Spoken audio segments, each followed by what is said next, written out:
Okay, good morning. It is Thursday. It's the fourth day of Cheshvan, and today we begin chapter 26 in Igeret HaKodesh, part of the Tanya that has the letters of the Alter Rebbe, the holy letters.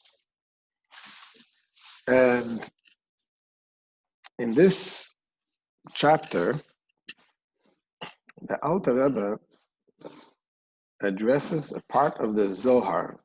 He literally quotes a piece of the Zohar in the beginning of the chapter, and it is an example that we see from here that in order to understand the Zohar, you really need to learn the Hasidus. You cannot understand the Zohar without the Hasidus.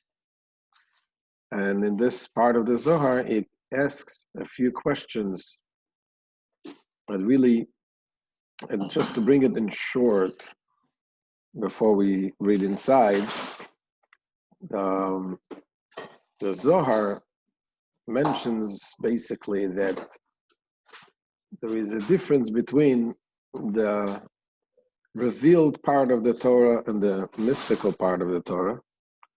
And he compares it to the Eitz HaChaim and Eitz HaDat Tov Ra.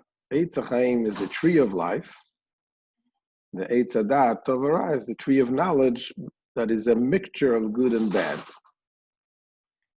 And it sounds from the Zohar that the whole part of the Torah, which is the revealed part of the Torah, the Talmud, the Mishnah, and everything else, this is part of that is considered the Eitz HaDat Tov Ra, the tree that is mixed, has a mixture of good and bad. And that really raises some questions that the Alter Rebbe is going to explain it. And so let's look inside the way the Alter Rebbe says it. So he begins with the quote from the Raya Mehemne. Raya Mehemne is the part of the Zohar that comes from Raya Mehemne, means the faithful shepherd, which refers to Moshe Rabbeinu. And Moshe Rabbeinu said those things. So in the Zohar it says, Beraya Mehemne Parshas Nosai. In the part of the Zohar, Raya Mehemne, in the Parshas Nosai, it says, he quotes a verse from the Torah, and it says,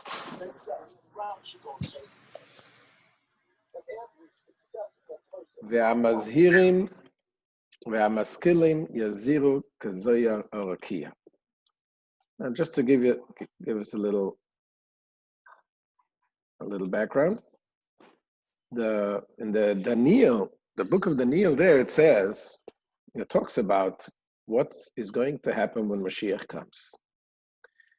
And in the time before Mashiach comes, there will be confusion, and the righteous one will be refined. It's going to be a separation between the good and the evil. The refinement, the evil is going to go down, and the good is going to go up. And then it says, "V'maskilim," and the wise, yazhiru kazeir rakia, they shall shine like the radiance of the rakia, of the sky, the heaven, the firmament. And this, it says in Raya Mehemne, refers to those who study the Zohar. That those who study the Zohar will not need this process of refinement, because they are going to be refined by studying the Zohar. They're studying this part of the Torah. And it continues, and it says there, but this work of yours, meaning Rabbi Shimon Bar Yochai's work, which is the book of the Zohar, Min Zohar de Ima Ilaha Teshuva. That book of the Zohar, Zohar means the shining. That's the literal translation of the Zohar, the radiance. Which this is the Zohar, comes from such a high place. Radiance of the Ima Ilaha. Ima Ilaha is the higher mother, which refers to Bina, the level of Bina, as we explained in the previous lessons. And that is Teshuvah, the higher level of Teshuvah. So when you study the Zohar, when you live with the Zohar, it says, Be'ilen lo yitzarich nisayon. With those who study this work, no trial is needed. Ubegin de asidi in Israel lemita meilona de chaya. Because eventually the Jewish people will taste from the tree of life. And it says, what is the tree of life? The Hiyu Hai Sefer Azoya, which is this book of the Zohar.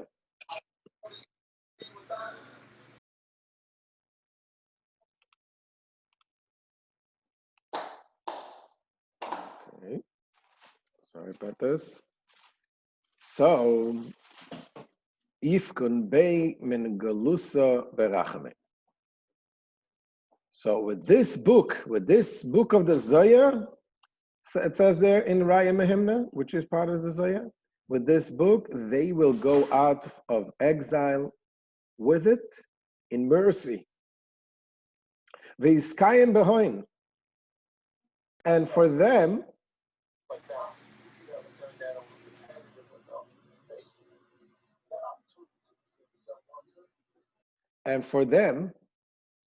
it will be fulfilled.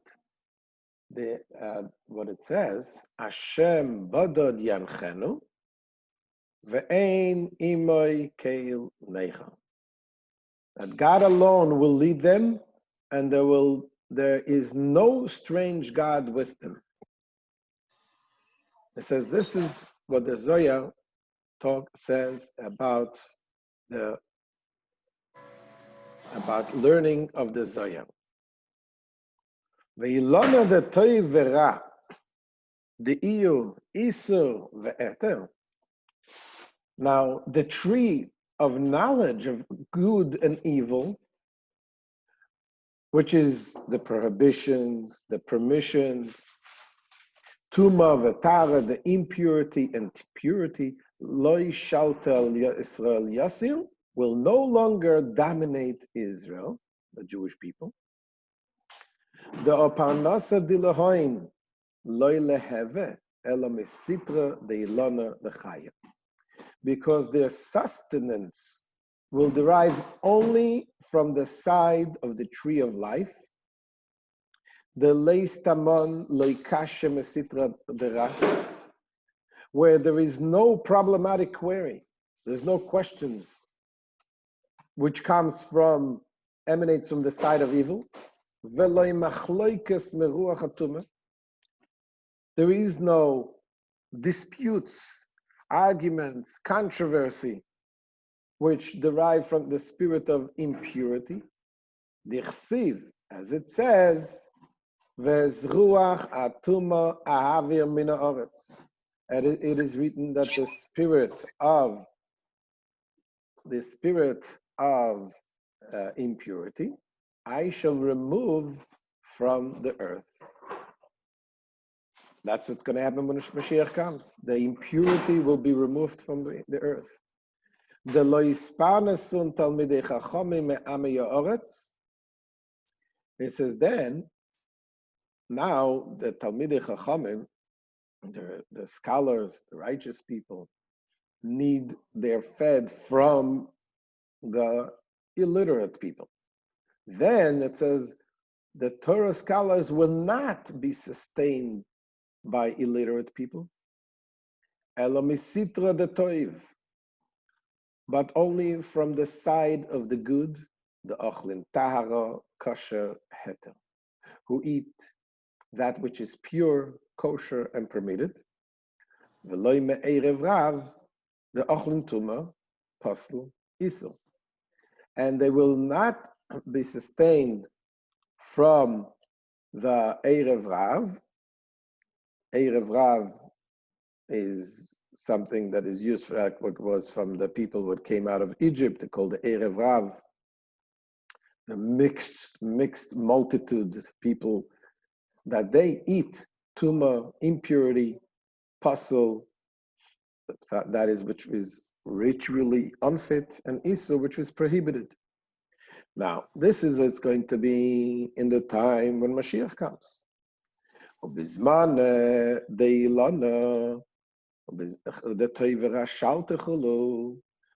while the tree of good and evil dominates the world in the time, which is these days, Inun Chachamim, those sages, the Damyan l'Shabbosais v'Yomim Tovim, who are likened to Shabbos and festivals, holidays, Leisloin elomad yahavin loin inun chulin.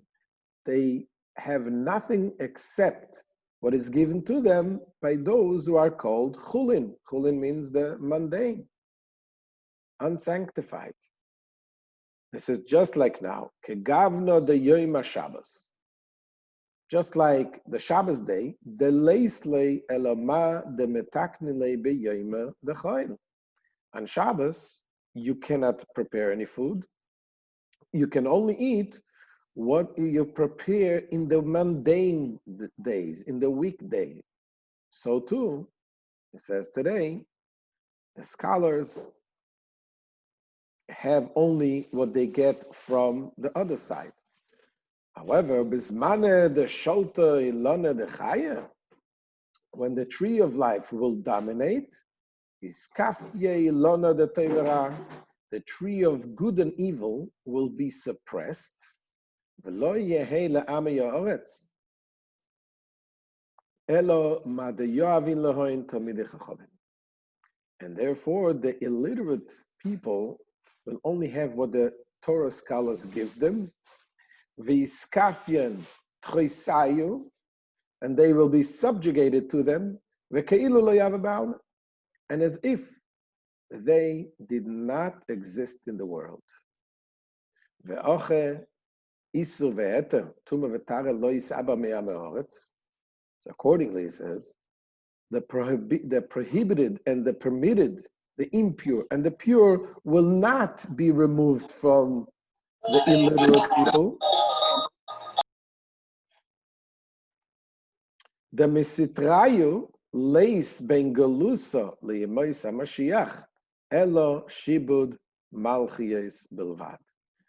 Because as far as they are regarded, as far as they are concerned, they do not have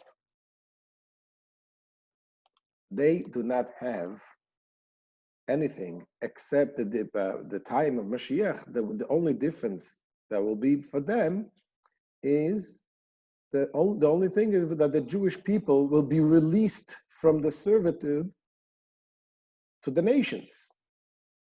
The inun loitam in meilon dechaya, because they will not have tasted from the tree of life. V'tzorich loim masnisin beisu veheter tuma v'tara, and they will require the Mishnayos, which are the laws of the prohibited and permissible, the impurity and the purity. Ad kan beraya meimna, and here ends the quotation from the Zohar, the part is called Raya Lehimna. So here is the quote. Basically, what does it sound like? It sounds like what we just read from the Zohar is that the part of the Torah, which is a revealed part of the Torah, which we all study, the laws, what is permissible, what is not permissible, this he calls Eitz Hadat Tov V'Ra, the tree of good and bad. Now this, says the Alter Rebbe, needs explanations, and we need to understand this. That's what the Alter Rebbe continues. Now, at first glance, what the words of this passage imply, to those who lack understanding, what does it sound like?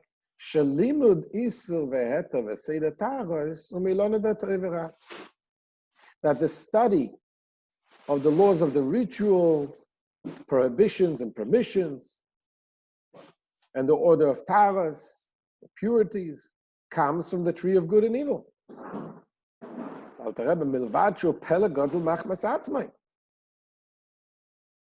He says that itself is most surprising in itself. It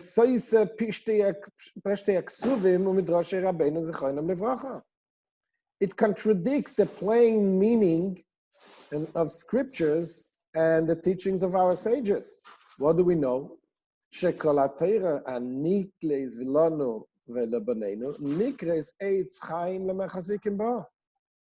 entire Torah, the revealed part of the Torah, that part that is revealed to us, to our children, what do we call it? Eitz Chaim. We sing when we open up the ark in some synagogues. Eitz Chaim, lama chazikim bo. This is Eitz Chaim, the tree of life. It's a tree of life, and we're not referring only to the Zohar, to the mystical part of the Torah. The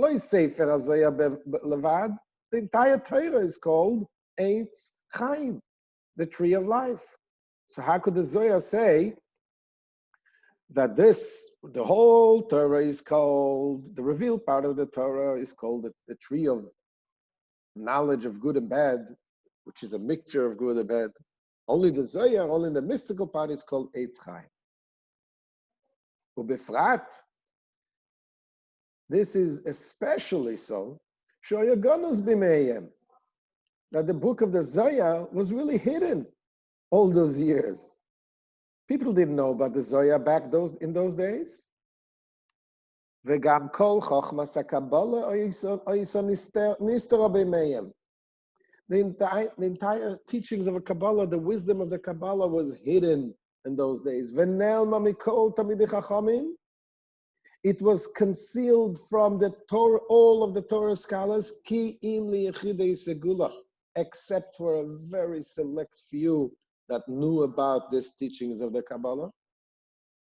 The Avgam Zois, and even those select few,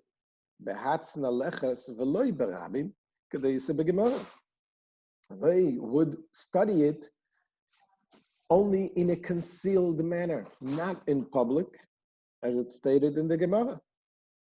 As the Arizal writes, the dafke bedoires eilu acharonim, mutar u'mitzvah legalois zois hachachma. The Arizal, Rabbi Yitzchak Luria, believed about 500 years ago. And he said that in the mitzvah is only in our generation. Now there is a mitzvah to reveal these teachings, and is a permissible, and indeed it's a mitzvah to reveal this teaching. Only in our generation, and not in the earlier generations. So again, this strengthens the question: how could you say that the whole entire Torah, which nobody really studied the Zohar then. Everybody studied only that part of the Torah. Yet this whole entire Torah, you say that's not the tree of life. That's the tree of good and evil. What does that mean? Even Rabbi Shlomo Zalman himself, who wrote the Zohar, he said in the Zohar, there was no permission to reveal was not given except to him and to his associates. In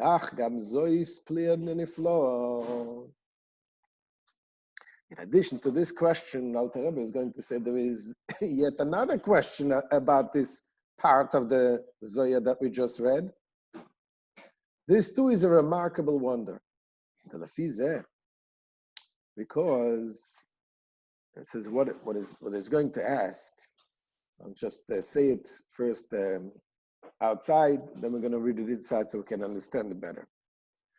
What he's going to ask is, we know that there is the davening. There's a mitzvah to daven, and davening, of course, is a very, very important part in our life that elevates us, connects us with the tefillah is considered a bonding. The word tefillah itself means connecting, and that is why every single day we daven. However, back in those days, in time of Rabbi Shimon Bar Yochai, in the time of the Mishnah, those sages, there were some of those sages who didn't daven every day. Why? Because they would be busy studying Torah. Their life was so connected with the Torah, so they wouldn't stop for davening. Some sages would daven only once in 30 days. So here's the question. If we say that the teachings that they learned back then, which was the revealed part of the Torah mainly, is considered the tree of good and bad, and the davening is obviously the tree of life which connects us to Hashem, how could they continue studying the Torah and not stop to daven? That's basically is the second question what he's asking. So let's look inside. Because according to this, limud iser ve'eter v'kol sheken dinim ha'imonos doichen mitzvahs tefillah. The study of the rituals of prohibitions and permissions, and surely the study of the civil law, such as litigation on monetary matters, should not override the obligation of prayer.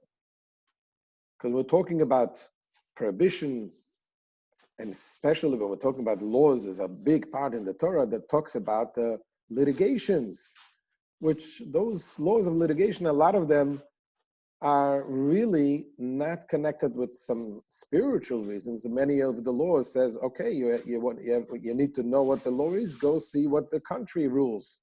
Mina gamadina.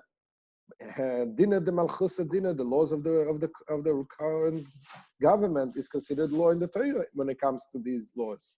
And yet, they would not stop studying these laws in order to daven. And the davening, it says, is not such a simple thing.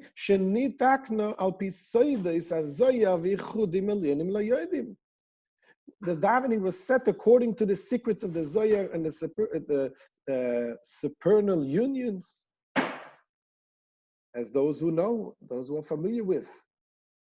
Rabbi Shimon Bar Yochai Rabbi Shimon Bar Yochai himself and his associates, and they should have stopped for davening. But this was not the case. They wouldn't stop for davening. We find in the Talmud, it says, the Rabbi Shimon Bar Yochai Rabbi Shimon Bar Yochai and his colleagues, and anyone, likewise, whose Torah study is their sole occupation, they would not stop for prayer. They do not interrupt the studying to go to pray. Even when one is occupied with the study of civil law, meaning within the Torah, like Rabbi Yehuda, the Kula Tenuya ben Nezikim, whose study was in the order of Nezikin, which talks about the damages between people. Still,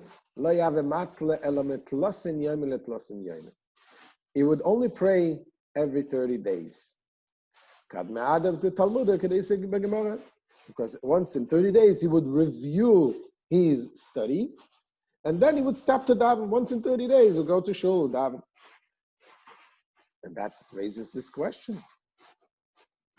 Obi Yerushalmi, and the Talmud, the Jerusalem Talmud, Perikama de Bracha Svirle le Rabbi Shimon Bar Yochai, Afilu lekriya Shmaim mafsikim. In the Jerusalem Talmud, it says not only they wouldn't stop for prayer, they would not even stop to say the Shema.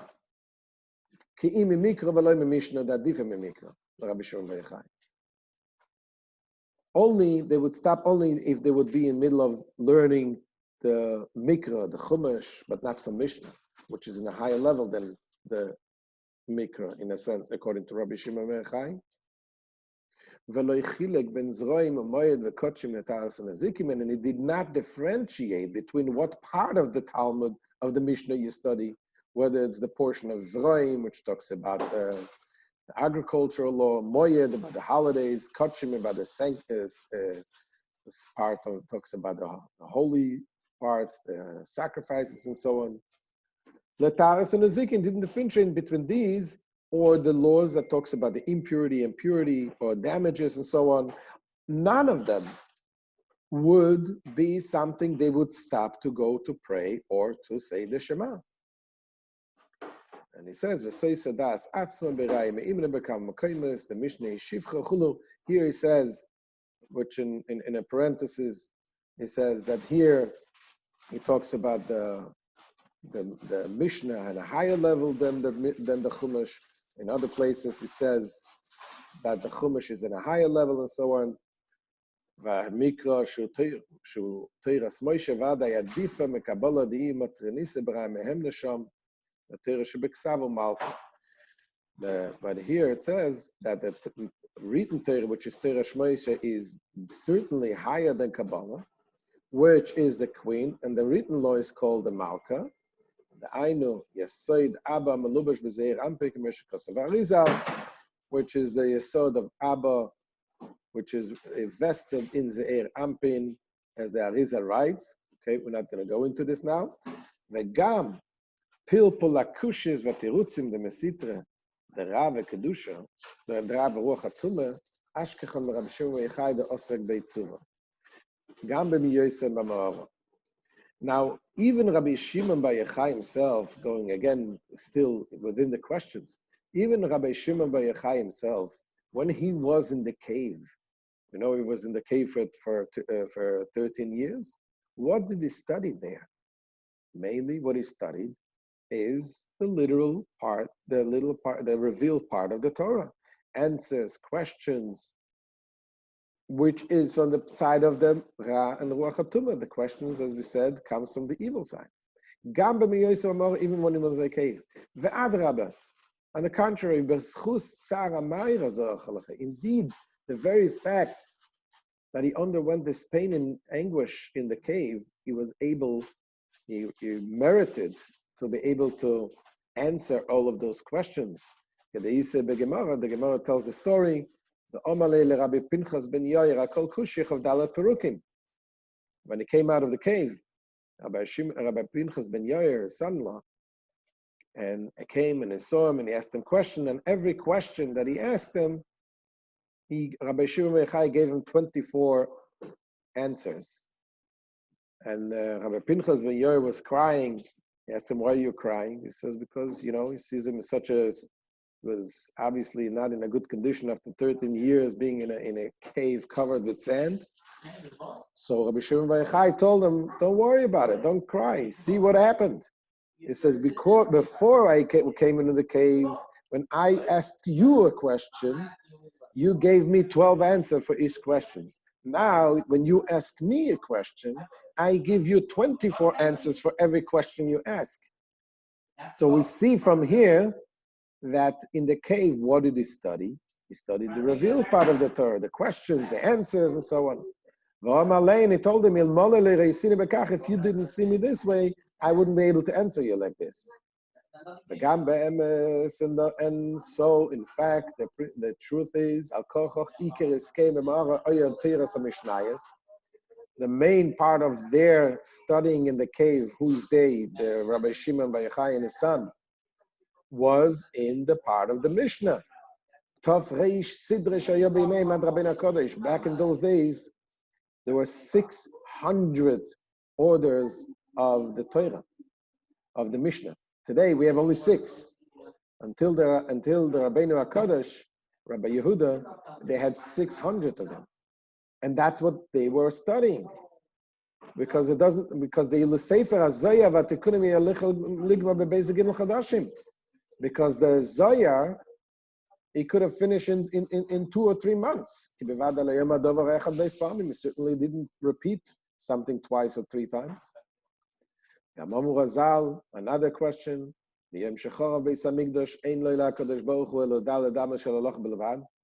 Our sages tell us that from the day the temple was destroyed, Hashem, the Holy One, blessed be He, has only the 4 cubits of halacha.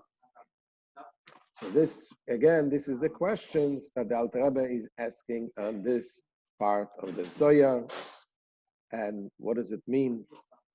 And to get to the answer, we're going to have to come back tomorrow, Be'ezrat Hashem, tomorrow 9 o'clock.